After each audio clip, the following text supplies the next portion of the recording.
হাইতিতে 110 জনকে হত্যা করার অভিযোগ উঠেছে এক গ্যাং নেতার বিরুদ্ধে। ছেলেকে জাদুঘরে অসুস্থ করা হয়েছে এমন সন্দেহ থেকে তিনি এই কাণ্ড ঘটিয়েছেন। দেশটির ন্যাশনাল হিউম্যান রাইট ডিফেন্স নেটওয়ার্কের পক্ষ থেকে এ তথ্য জানানো হয়েছে। অধিকার গোষ্ঠী জানিয়েছে, নিহতদের সকলের বয়স 60 বছরের বেশি।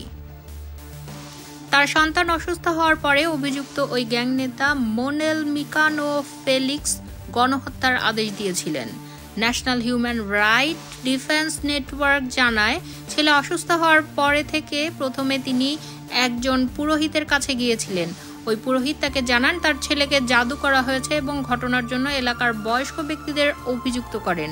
এরপরে গ্যাং সদস্যরা গত শুক্রবার অন্তত 60 জনকে এবং শনিবার 50 জন সহ মোট 110 জনকে ছুরিকাঘাত করে হত্যা করে।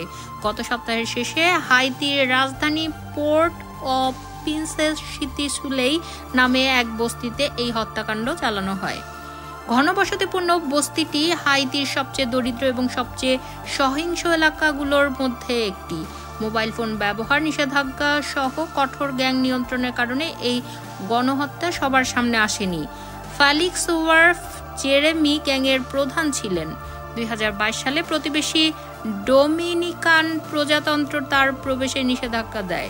এদিকে গত শনিবার বিকেলে ফেলিক্সের অসুস্থ ছেলে শিশুটির মারা যায় বলে RNDDH জানিয়েছে।